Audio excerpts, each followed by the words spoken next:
Hi, I'm Bill McLoughlin, Editor-in-Chief of Furniture Today, just back from Premarket, which by most accounts was, like most of the summer markets, a little bit slower. But also this is really more of an invitation market, so that's not the true judge. One of the things that I saw there is that business is tough at retail, and one of the things that I think we're going to see at this upcoming October market, and you'll read more about this in my column coming up shortly, is prices are going to be coming down, and there's going to be some really aggressive competition out there for market share. We'll have additional reporting on Premarket, and we have Erin and Cindy who will also give you an idea of what they saw. Erin, what did you encounter? Well, you're right about that, Bill. Several of people I talked to confirmed that retail is tough right now and has been this year so far. One of the interesting things that I saw is just really the overall attempt by suppliers to really bring a lot of value, increased value in their products in a number of ways. Leather prices being, fairly good, staying really good. That there's better grade leather coming into motion and just expanding leather across the line by a lot of suppliers.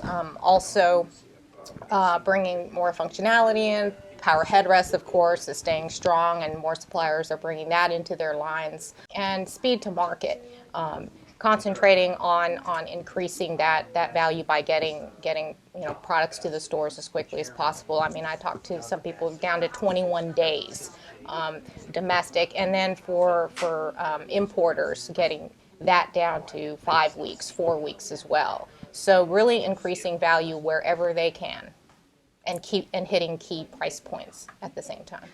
Bill, Erin's right. There really is an emphasis on leather. For instance, England Furniture is going to be doing a huge leather introduction at Market, and they're even going to carry that into the showroom with leather and tile floors, really play it up a lot.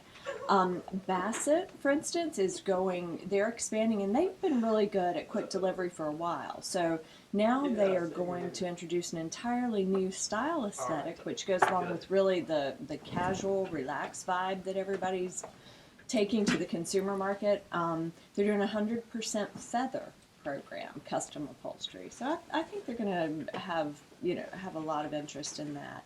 And then I have to mention the ART showroom because, we covered, I guess, a few weeks ago when they introduced their epicenters idea. And so they brought the Austin epicenter collection to market. And then they have two other collections as well.